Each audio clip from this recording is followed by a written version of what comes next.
The City of Seattle has been very open and active in the recruitment of individuals with disabilities. In addition to a large number of employees with disabilities in a wide range of jobs, the City of Seattle currently has more than 75 individuals with developmental disabilities receiving supported employment services, which makes the city a model for other employers in Washington. Many of the jobs that have been developed were not pre-existing positions and required teamwork, creativity, and openness in trying something new. Various units have embraced the idea that if a person with a disability can meet a need that is not being met, they should be given the opportunity. City managers also understand the human capital that is brought to the table when hiring a person with a disability. The city has been very supportive in finding and creating jobs, as well as finding ways to increase responsibilities for existing employees. Washington Vocational Services shares, in our experience in working with the Ballard Community Center, the Laurelhurst Community Center, and the Seattle Center, there's always the opportunity for workers with disabilities to participate in informal and social activities. Managers at all locations are sure to keep all employees in the know about events that are coming up, staff celebrations, and other activities that the rest of the team might be participating in. Both the Ballard and Laurelhurst Community Centers have gone out of their way to provide accommodations for their employees with disabilities. This has included flexible shifts, purchasing of very specific equipment that met the employees' needs, integration of adapted equipment for wheelchair users and others, and allowing additional time for tasks to be completed. At its website, the City of Seattle also maintains online content related to disability-specific resources, including the Seattle Commission for People with Disabilities, which was created to promote the full participation of people with disabilities to all areas of economic, political, and community life in the City of Seattle. For these reasons and more, it gives us great pleasure to present the 2013 Large Public Governor's Employer Award to the City of Seattle. And is Heather Weldon here? No, it's here. Accepting the award today is Heather Weldon, supported employment.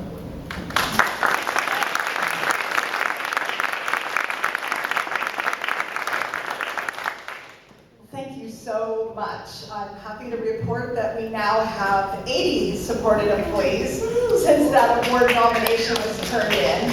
So we now have 80 people with developmental disabilities working through 17 departments within the City of Seattle.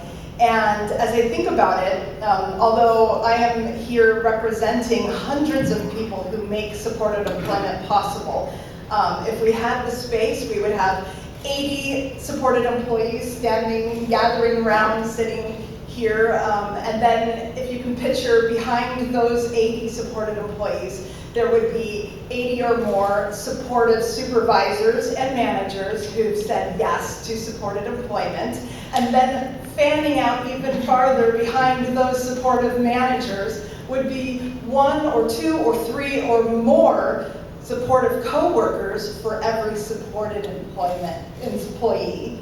And then even fanning out behind those people would be the job coaches, the employment specialists who provide that critical training and support and follow along to the workplace, and that makes it all cohesive.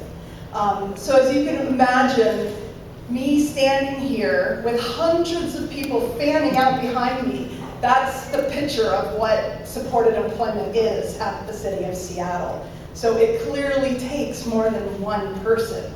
Although I'm representing everyone today, and I'm so honored, it literally is a community event when we have as many as 80 supported employees. So I want to say a couple things about why departments at the city have chosen to say yes to supported employment. I think one of the major reasons is around an economic business case, which is when departments realize that they have some very expensive employees whose pieces of their jobs are also encompass more routine entry-level duties, and it just makes business sense to pull out those more entry-level routine tasks and bundle those duties into a job for a supported employee. And that allows the more highly skilled staff, they're also more costly, to spend 100% of their time on the more expensive work. So the simple division of labor argument, that makes good business sense. Now, the other reason that City of Seattle departments choose to hire supported employees is more intangible.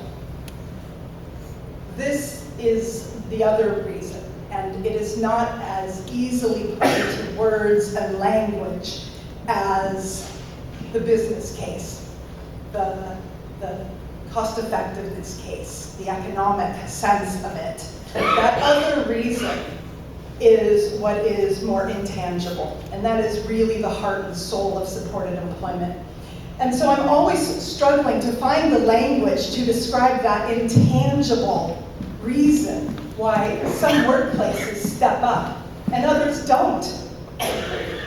And recently, I had just an off-the-cuff conversation with a very supportive supervisor.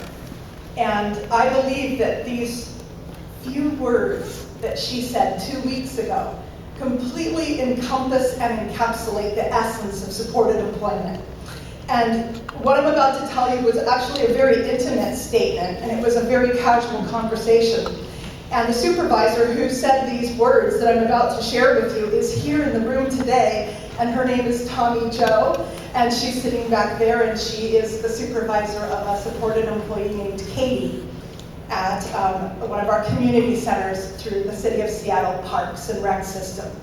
So I will tell you, before this program began, I knelt down and got permission from Tommy Jo, Katie's supervisor, to share these comments with you. So it was a couple weeks ago, and I said to Tommy Jo, I said, thank you for being such a supportive supervisor. Thank you for creating such a wonderful environment that Katie can truly thrive in and feel included in. And I was floored by what came out of Tommy Jo's mouth. Without missing a beat, Tommy Jo said, Heather, Katie makes us whole. Katie makes us whole. That is the experience that many of these departments are having. It's an experience of wholeness, and it's hard to put your finger on, and it's hard to talk about, because words and language fall short until you've actually had the experience of supervising or supporting or being a coworker or a job coach to someone with a developmental disability. And then only can you say, we're experiencing wholeness now for the first time in this workplace community where we are every single day. So thank you, Tommy Jo, and thank you to all the supervisors and managers out there beyond the City of Seattle. Because of your decision to say yes to a supported employee, you are creating wholeness, whether you knew it or not. So thank you so much for honoring the city with this wonderful recognition. We're so grateful.